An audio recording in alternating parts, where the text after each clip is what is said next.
All right, we're getting ready for the HousingWire AI Summit, which is going to be here in our home city of Dallas in July.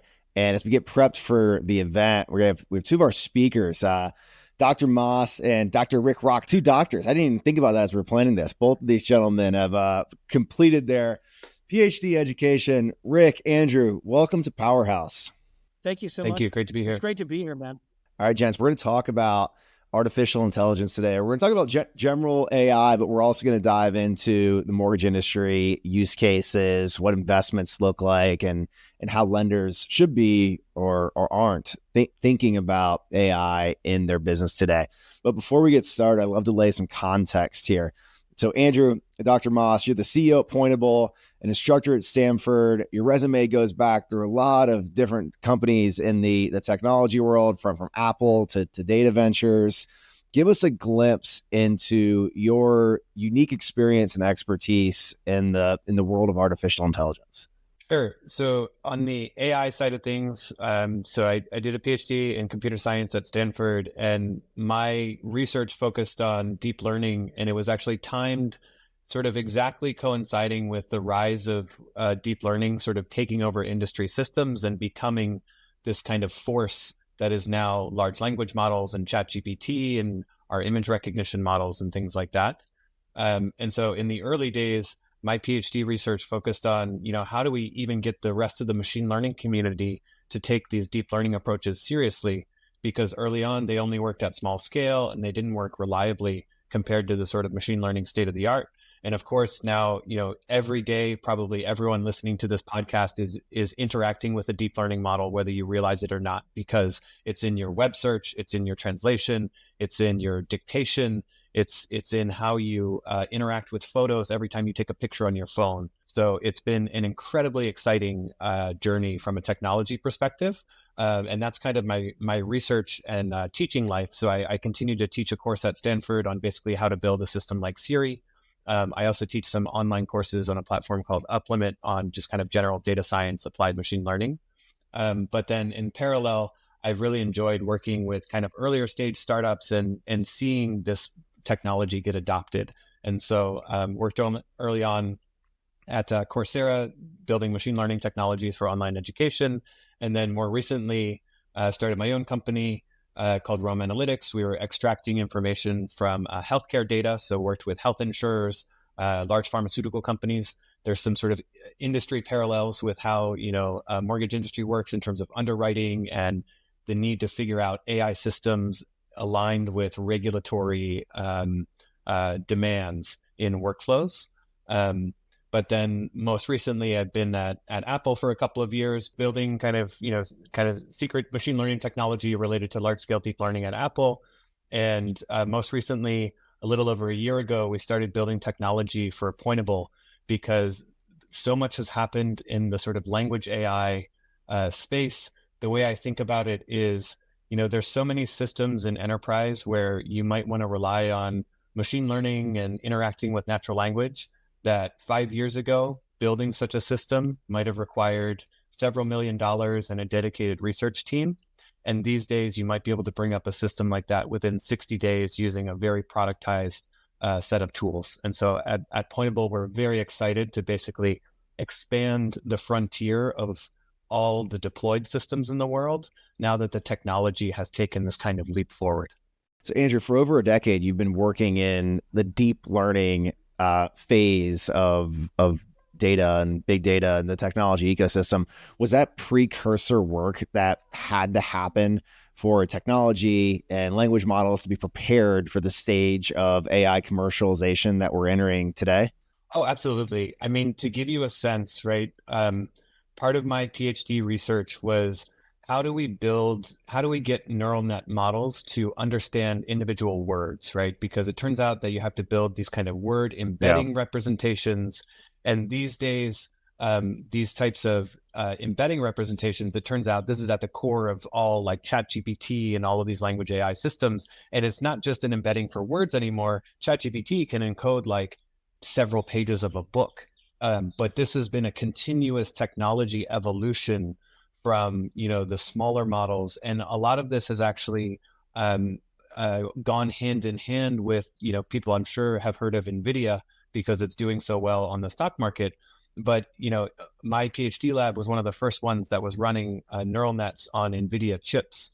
And so to see NVIDIA's ecosystem for developers evolve for the last 10 years, that's unlocked a huge amount of applications because we can then work with larger data sets, and companies are prioritizing larger data sets. So yeah, it really has been this kind of evolution of an entire ecosystem to get what it might seem is this kind of overnight breakout success of AI.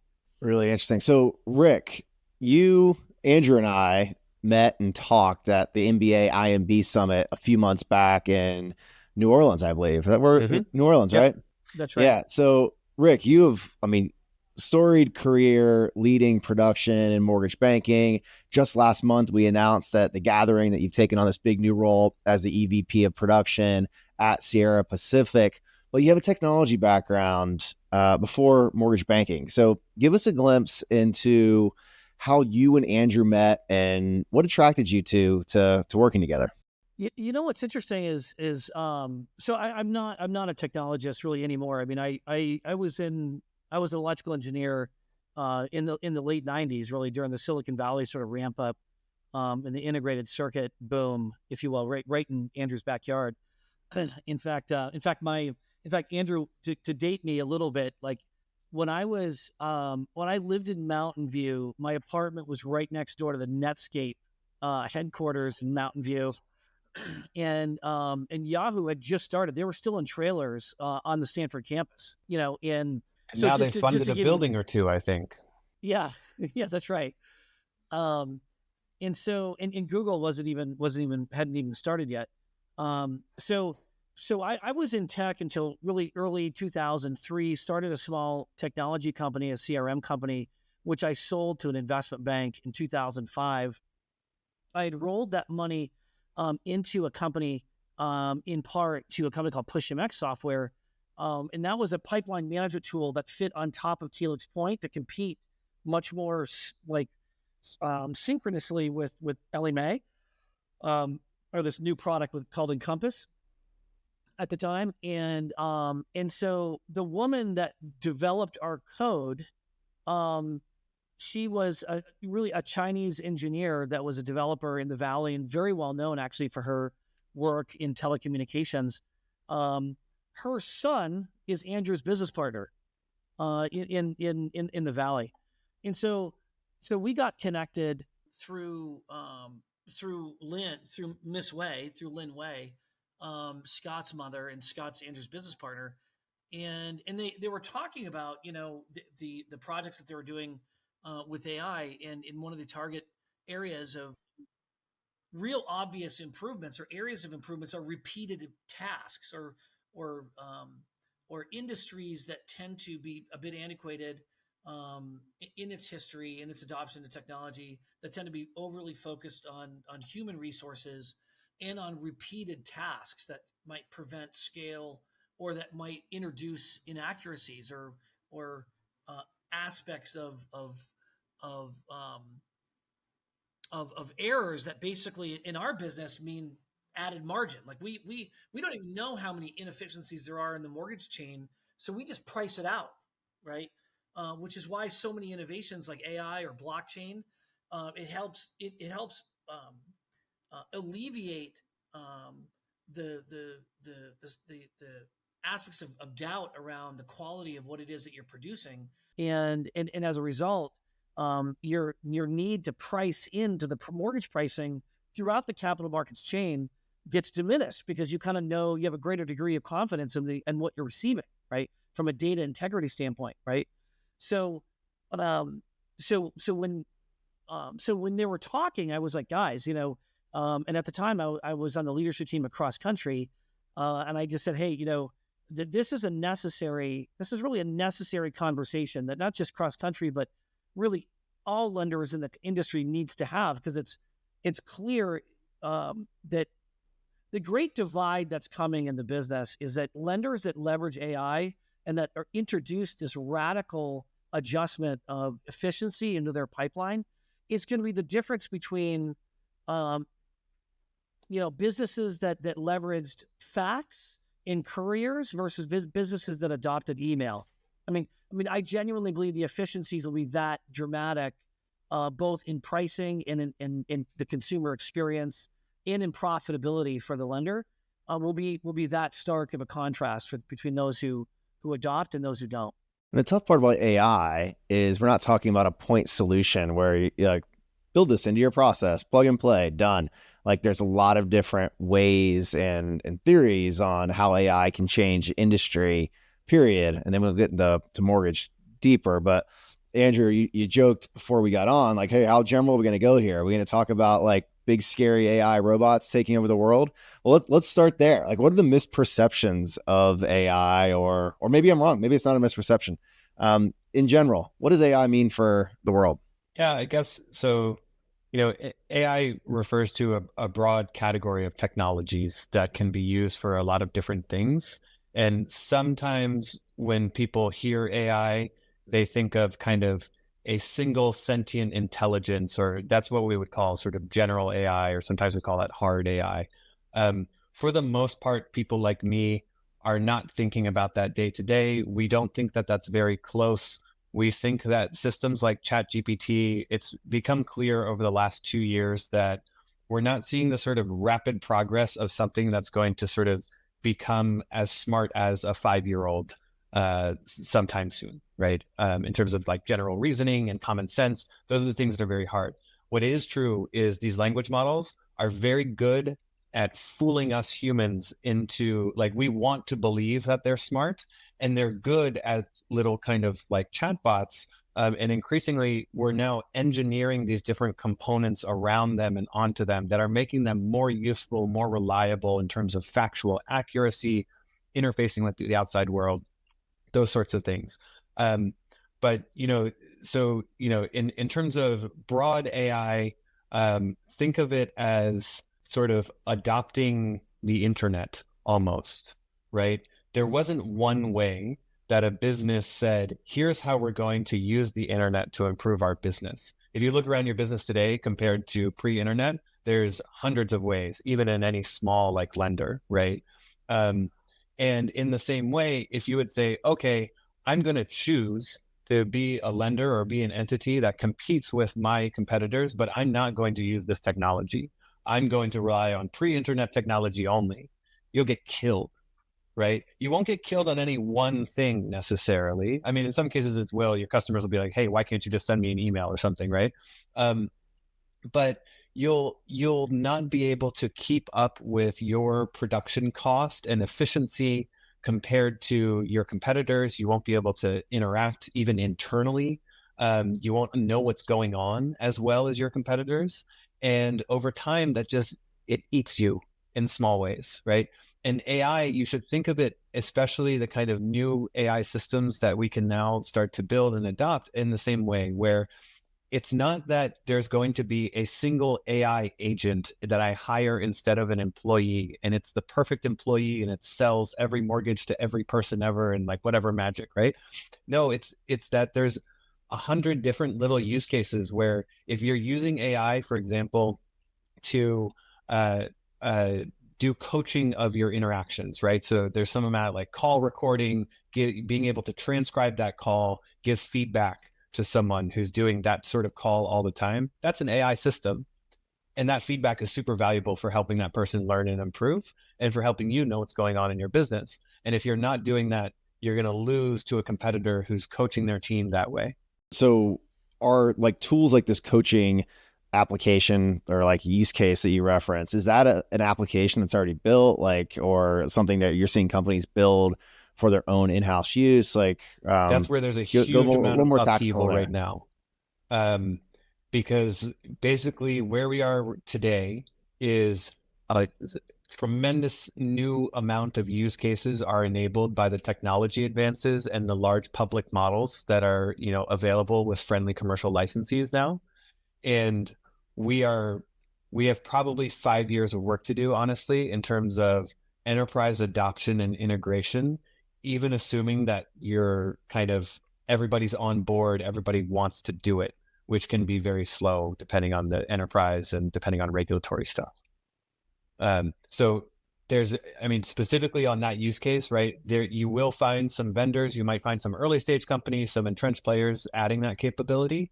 But I would say right now, in general, my advice is like, look very hard at vendors you're working with, because they might be, building something for the very first time or promising you something that they know is possible, but they haven't actually built it, right? So, it's just that kind of time.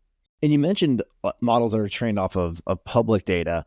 Like, are there two different like AI like marketplaces that are emerging, like of models that are trained around proprietary or in-house data sets versus models that are trained around publicly available information on the internet? So that's what people thought might emerge 2 years ago, and it didn't actually go that way. In the sense that originally, as like ChatGPT was starting to come out, there was a bunch of buzz around every large enterprise would use all of their internal data and train a custom version of those types of models, and it would just solve a bunch of problems. And what we found is if you just take all your internal data and you just train one of these big models on your private data, you end up with something that kind of talks a little more like your private data talks, but it doesn't actually solve some of the most valuable use cases for you. You still have to engineer components on. And so more recently, I think the consensus that's emerging is you think of the language model as kind of like a paintbrush, right? So I might have a paintbrush from public data that's pretty good at talking about, mortgage and financial terms and those sorts of things. And it turns out that I know that that's true, right? Like if we use some of the publicly available GPT models, they can talk about mortgage terms pretty well. They don't actually integrate in any useful way with your backend systems or your structured data to say, here's the mortgages that I offer, and here are my terms. And so that's the extra engineering work that it turns out you're going to have to do that engineering work, whether you have a private model or you're using a public model. And so as a result, what we see now is people doing the engineering work to sort of integrate their proprietary workflows, their proprietary data, but not necessarily training one of these LLMs themselves, but instead just doing the work to integrate a public LLM to sort of be the chat or the language processing piece in with their proprietary backend. So you talked about this perception that was emerging 2 years ago and how it's kind of been disproven and with a new path forward. How are executives, CEOs, whether we're talking mortgage or broader industry, keeping up with these changing trends and understanding, all right, this is what we thought, this is what I read about in Wall Street Journal 2 years ago, but this is what I need to know now. Like, how are executives starting to lay the groundwork for how this impacts their businesses? Yeah, something I've heard a lot in the kind of enterprise AI discussion circuit recently is when and where is the enterprise value for all of this AI buzz going to emerge? Because it's been 2 years since we had a bunch of hype around ChatGPT and everyone. So here's some executives spent a bunch of money on projects that were poorly scoped, and for example, built one of these very large private models that we were just talking about, and then they deployed it internally and they found, okay, we still have a bunch of use cases that are not solved by this model. Now, how do we actually go solve those use cases, right? And some of those might be out of reach because they're a hard problem that the sort of language modeling piece doesn't solve. And so now we saw a ton of buzz, a ton of investment, a ton of startups get founded and sort of product ideas kick off. And we're now trying to pick through like, okay, who's actually doing a process with AI that's saving money or creating new revenue, right? And now it's kind of getting into more of the details. And so I think executives that I've seen more recently, they're not thinking of how do I invest in AI? Because I think thankfully enough time and buzz has passed that if they were going to go down that path, like they would have already gone down that path maybe. And instead they're thinking about what are the use cases that AI is going to be really transformative and how is that impacting my bottom line or what is the ROI, right? And I think that's the right starting point. Rick, what are you hearing in mortgage boardrooms? Like what conversations are being had about AI and the executive circles that you run in?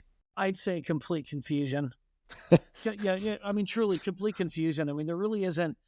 The problem is the executive focus for most from the top 10 in the industry on down And I think it goes from being a problem to where the problem just gets worse. It's not like it's any better necessarily at the top, and it's good on one side of the fence and bad on the other. I think it's just pretty bad across the board. It just gets worse the smaller you are and the less resources you have. Okay. But I would say it's just confusion, because the focus in all boardrooms, is on production here and now, closing loans here and now, getting leads here and now. I don't even think right now, here it is May 28th, I don't even think here right now there's a tremendous amount of focus on the impending winter that's coming come October, November, December. Now, the higher you get in the enterprise class and mortgage lenders, there is a focus that in 2025 and 26, demand is without a doubt becoming extreme, right? The demand for housing is percolating to alarming proportions, okay? And so we all see the opportunity in production volume in 2025 and 2026 and 2027, which isn't too far away, okay? And so the larger you get, there is a conversation around, in some of those conversations I'm a part of, where they're saying, hey, whether you're a New American Funding or a Cross Country or an NFM or a Sierra Pacific, the conversation is, how do we triple our production without adding any overhead? What do we need to do? Either outsourcing or leveraging AI, which I think AI is really the next innovation. Like, Andrew, the last 10 years, the focus for a lot of us on the enterprise side has been, can we outsource to India or Philippines to reduce our cost of production, right? It's been a theme on this show for years. Like, how do we build an accordion type cost structure that can fluctuate with changes in volume, whether it be purchase or refi volume? That doesn't mean that you have to go out and scale up with thousands of new processors and underwriters and ops talent every time we see an inflow of volume. Well, and the problem is, like, so outsourcing doesn't change the paradigm, because because you're still throwing hundreds of people. I mean, at ASN, we had, I think, 400 or 500 employees at the Philippines. I mean, we'll easily scale that. I know Cross Country will easily scale that. But again, you're not really changing the paradigm. You're just adding cheaper labor. You're adding the same bodies. It's just that those bodies aren't living in the United States. We were paying them United States wages. You're applying incredibly talented resources at a third of the cost or 25% of the cost in the Philippines or in other markets. I think AI completely shatters the paradigm. Yeah, it really, I mean, there's just a bunch of operational, this was a theme at the Mortgage Bankers Conference that I attended as well, is, it's really painful when you see it coming and you're going to have to lay off staff just because of, economic conditions. And then it's very disruptive and inefficient to then go rehire different people, retrain them, right? And you're doing that as you follow the economic cycle. And the Mortgage Bankers Conference, they pointed out, like, the difference between making it or not in hard times might just be making that hard decision and executing on it 2 months faster, right? And man, that sucks. And the goal of some of these AI systems is that you can offload some of the peaks, right? So you don't have to do this scale up, scale down as hard, number one, in terms of, just people. And number two, you make that process a lot smoother because, for example, training someone on your specific materials is a lot easier if you're training them and you know that at kind of runtime, when they're performing, they're going to have access to an AI co-pilot that has your knowledge base loaded, or maybe it'll even be listening in on a call and helping pop up information as they're going through that call. That might take your training demands and the sort of burden on that person to learn your system from, 3 months to get it to top performer to 3 weeks. So I think there's a huge amount of opportunities. And so, like, the skeptic in me keeps asking the question, why is this different? And like, we just came out of an era, a 10-year era of vertical SaaS entering every industry, mortgage included. And the results of that has been similar headcount, higher production costs. The MBA Independent Mortgage Bank survey just came out. I think we're still at about $11,000 costs to originate each loan. A big chunk of that is technology costs. So we've implemented tools that brought automation and data connectivity that should have made mortgage lending more efficient. Clayton, no, I think you're confusing a couple things. One is SaaS has nothing to do with efficiency. SaaS is a shell game of just how the money is paid.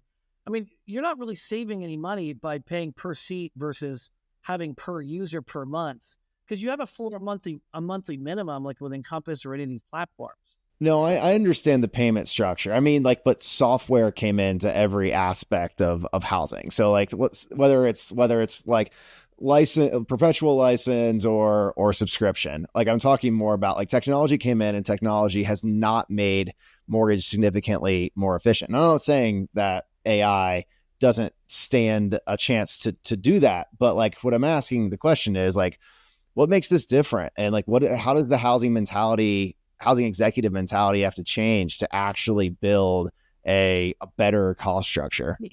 Andrew, let me just chime in and say that I disagree with your point that it hasn't introduced efficiencies, because it has. The problem is the regulatory environment, which wasn't really built for automation.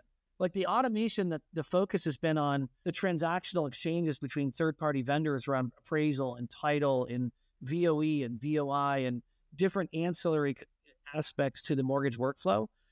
It wasn't built around how to drive streamline, like efficiencies in compliance, other than maybe audits. There might be like OCR, optical, character recognition solutions were kind of the big thing in 08, 09, 2010, 2011.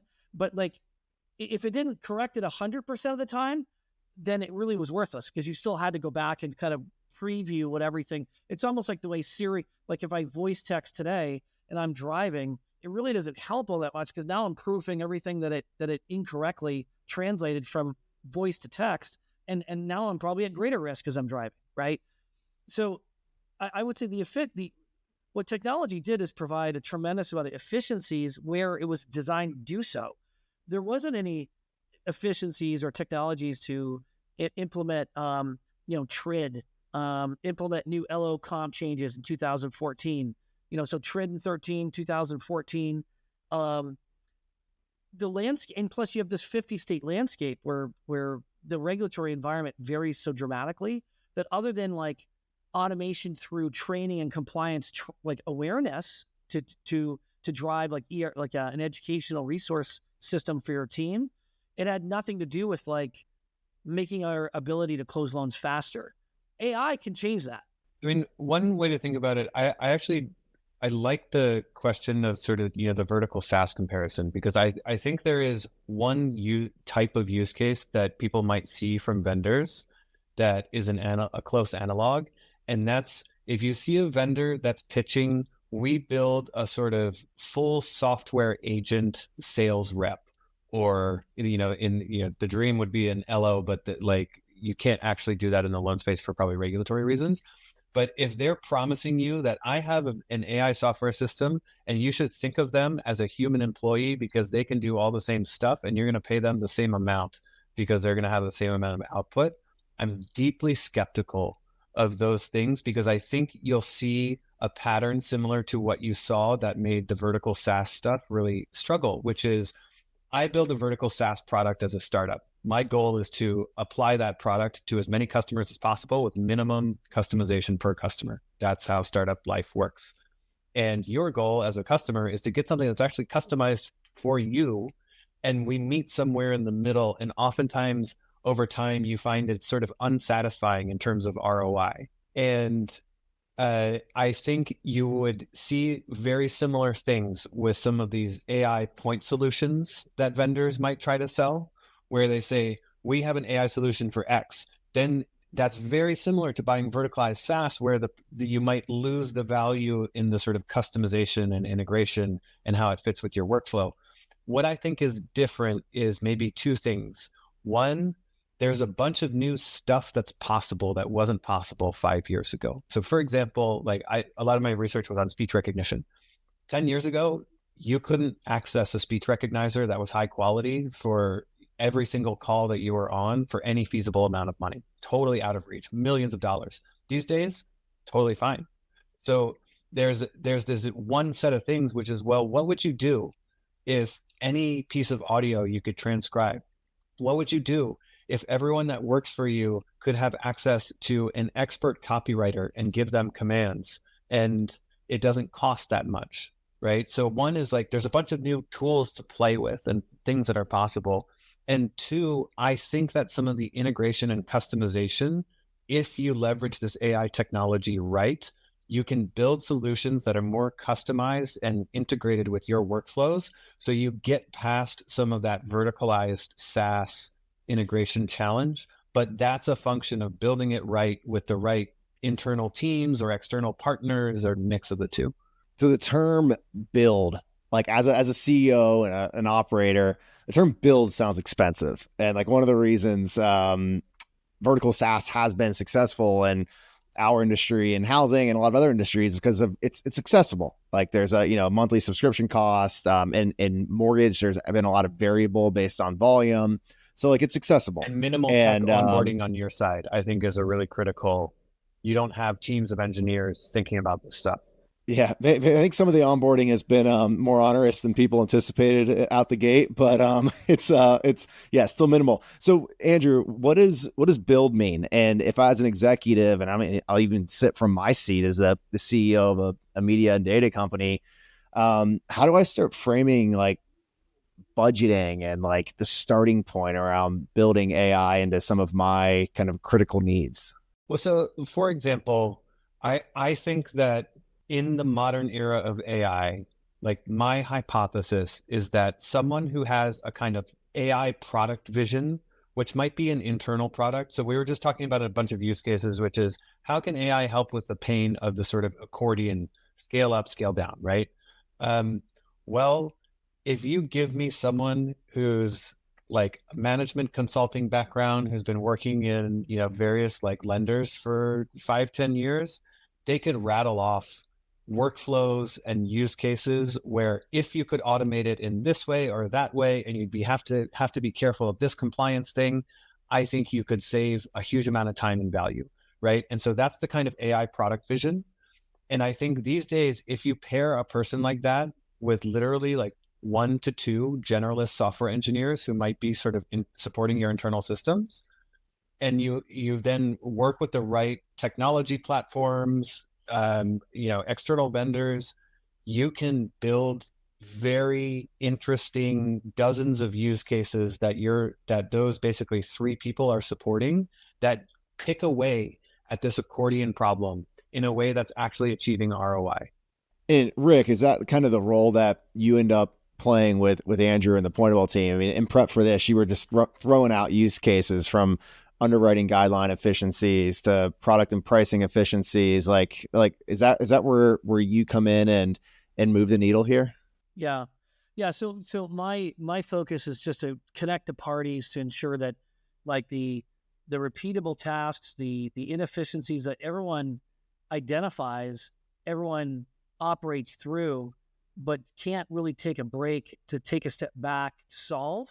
I take those functional leaders, whether it's in marketing, whether it's in ops, whether it's in sales and training, or other audits and QC, and bring them together to kind of assemble a functional list of requirements of things that they'd like to see with tied to the respective data repositories. And then we connect it with Andrew and say, Andrew, like we have all these pieces of data. How do we unify them in an experience where we can actually make sense of it, where they're not just disparate pieces of data. They're actually data that can fit and go along well with an intended outcome of some kind of result. And in mortgage, right, there's a bunch of places, right, like my previous company was in healthcare, and so it's very full of cases where you could fully automate a thing, but for regulatory reasons, you do not fully automate it. You automate it so that you enable the human expert to make whatever judgment they need to quickly. And, in conversations with Rick and as Pointable is start working with partners in the mortgage and lending space, we have to learn all of those things because you don't want AI technologists trying to build random AI systems without understanding the actual workflows that are important and valuable in an industry. All right. So we kept this conversation today at the pretty generalist level, talking about how AI can support the mortgage industry in a more accordion-like cost and human capital level. Talked about AI in different industries. And I think the comparison to healthcare is fascinating. Would love to go deeper there at the AI summit. Andrew, Rick, as we prep for this agenda coming up in less than 2 months now, is there anything that you want to bring to stage that you think is going to be really valuable for the audience to learn about AI in mortgage when we're at the HousingWire AI Summit?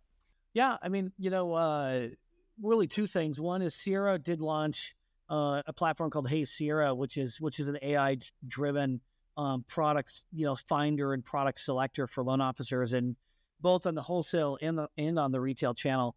So it creates tremendous efficiency around like playing match, kind of a matchmaker between the available products that the loan officer may or may not know with the consumer, right? And with the loan officer. Okay. And there's a couple of use cases that Andrew and I are talking today with Sierra in their CIO around how we can potentially, synergize to work together. And in which case I have no problems maybe discussing that on stage when we get together here in a month's time or 2 months' time here.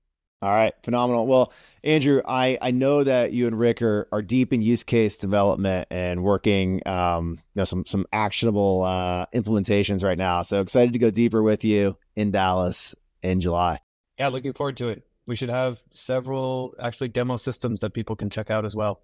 I'm eager to pick your brain on where we can start at HousingWire too.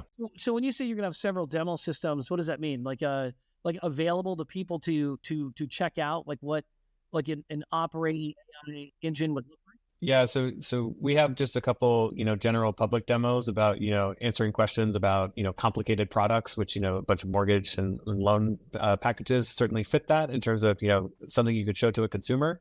We also are working with a partner who's using our platform to build something that can actually process a loan application connected to a rules backend. So it's a company called LoanPass who has a really ambitious view of what it might look like for a consumer to basically do the early parts of, understanding a loan, understanding what's possible for them. And that, that's one example where you can help with that accordion problem, I think. Boom. That's a wrap on this episode of Powerhouse. We got a lot more to come. Andrew, Rick, excited to bring you both to stage. Thank you for jumping on today and sharing your expertise. We're at the early stages of how AI can make the mortgage industry more profitable, more efficient, better for consumers as well as business operators. Excited to see the fingerprint that each of you put on this industry. Thank you. Yeah, thank you, man. Appreciate your leadership at HousingWire, Clayton.